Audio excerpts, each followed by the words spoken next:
Hello दोस्तों, कैसे हैं आप सभी। आई होप सभी अच्छे होंगे। दोस्तों, आज का मेरा टॉपिक है वो लोकल सेल्फ गवर्नमेंट यानी स्थानीय स्वशासन। ठीक है दोस्तों, तो ये स्थानीय स्वशासन क्या होता है इसके बारे में थोड़ा सा जान लेते हैं।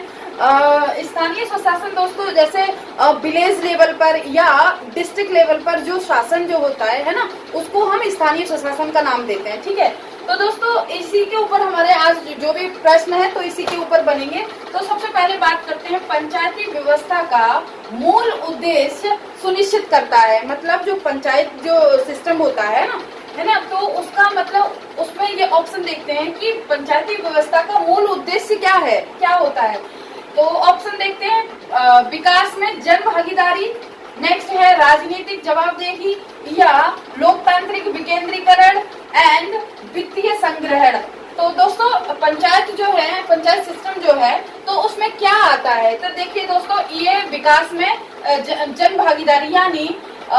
जन भागीदारी यानी पब्लिक पार्टिसिपेशन होता है डेवलपमेंट के लिए। ठीक है, तो एक तो ये हो गया। ठीक है, और क्या होता है, लोकतांत्रिक विकेंद्रीकरण यानी एक ये है ना डेमोक्रेटिक डिसेंट्रलाइजेशन। ठीक है, तो ये तीन होता है। यानी जो पंचायत सिस्टम का उद्देश्य हमारा क्या हो गया, तो एक विकास में जन भागीदारी यानी सभी लोगों का पार्टिसिपेशन होता है और एक लोकतांत्रिक विकेंद्रीकरण। ठीक है, तो हमारा आंसर जो है वो फर्स्ट एंड 3 है। ठीक है, ठीक है दोस्तों, आगे बात करते हैं।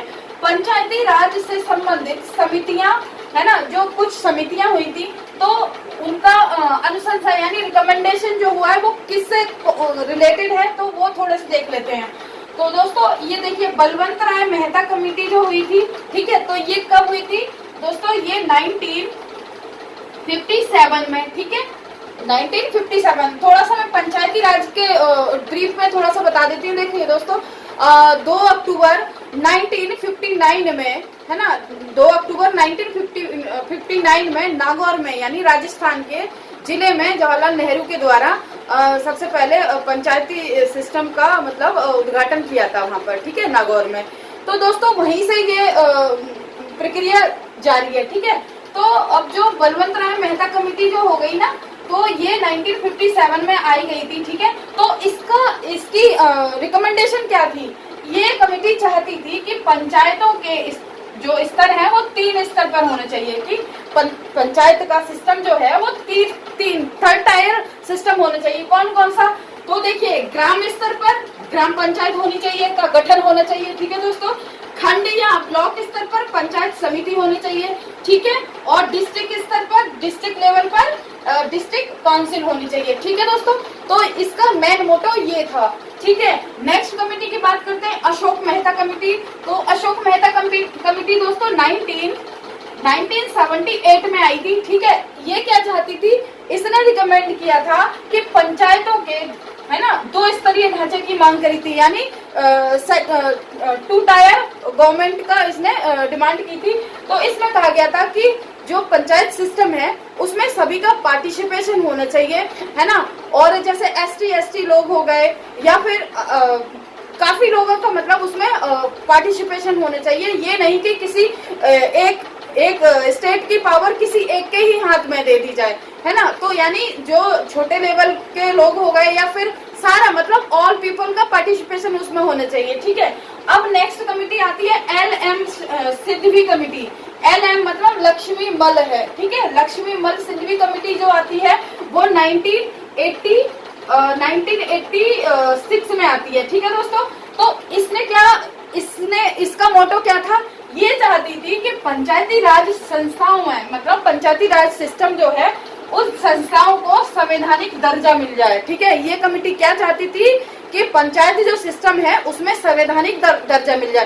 तभी दोस्तों 1992 में और 1993 में है ना, तो 73वां संविधान संशोधन होता है और 74वां संविधान संशोधन होता है। ठीक है, 1992 में, जिसमें पंचायती सिस्टम को संवैधानिक दर्जा मिल जाता है। ठीक है दोस्तों, आगे बात करते हैं। 1882 में एक प्रस्ताव पारित हुआ। ठीक है, 1882 में एक प्रस्ताव पारित हुआ जिसे स्थानीय स्वशासन का मैग्ना कार्टा कहा गया। ठीक है, ये मैग्ना कार्टा जो कहा गया वो किसके द्वारा प्रस्तुत किया गया था, तो दोस्तों ये लॉर्ड रिपन के द्वारा प्रस्तुत किया गया था। ठीक है, ये दोस्तों ये 1882 का जो ये प्रस्ताव था स्थानीय स्वशासन के लिए। ठीक है, तो उसके बारे में थोड़ा सा जान लेते हैं। ठीक है, देखिए दोस्तों, सबसे पहले जो स्थानीय स्वशासन है ना, स्थानीय स्वशासन का जिक्र जो है सबसे पहले कहाँ पर हुआ था, देखिए काफी इम्पोर्टेंट है ये। तो देखिए, चोल साम्राज्य एवं विजयनगर की आयकर व्यवस्था, ठीक है, आयकर व्यवस्था में सबसे पहले स्थानीय स्वशासन का जिक्र हुआ था। ठीक है, ये जो बीज जो पड़े हैं ना स्थानीय स्वशासन के, तो कहाँ देखने के लिए मिला, तो सबसे पहले ये चोल साम्राज्य और विजयनगर की जो आयकर व्यवस्था थी, वहां पर ये स्थानीय स्वशासन के को देखा गया था। ठीक है, आगे बात करते हैं, नेक्स्ट देखते हैं। तो 1773 में 1773 में रेगुलेटिंग एक्ट आता है। ठीक है दोस्तों, उसमें क्या था, उसमें गांव के एक जमींदार नियुक्त किए गए थे। ठीक है, उस एक्ट में एक गांव में एक जमींदार होता था।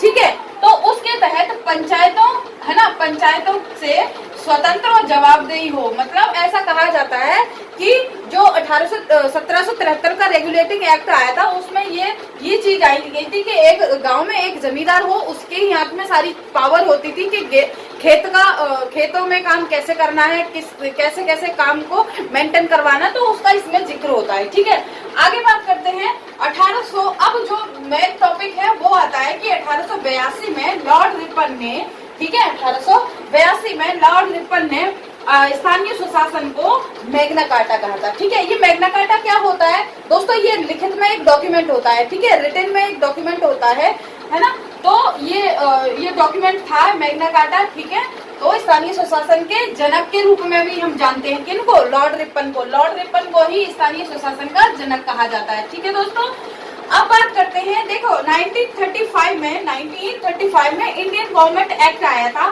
ठीक है, उसमें इस जो पंचायती सिस्टम और ये स्थानीय सुशासन से रिलेटेड बहुत सारी चीज जो है ब्रॉडली उसमें कुछ चेंजेस किए गए थे। ठीक है दोस्तों, आगे बात करते हैं संविधान के किस संशोधन में भारत में महिलाओं के लिए ग्राम पंचायतों में 33% स्थान आरक्षित किया गया।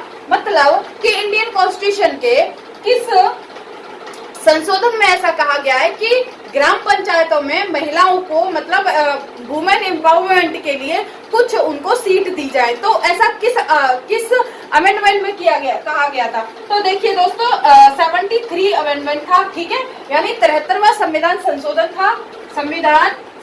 था। ठीक है ना, कब हुआ था, 1992 में।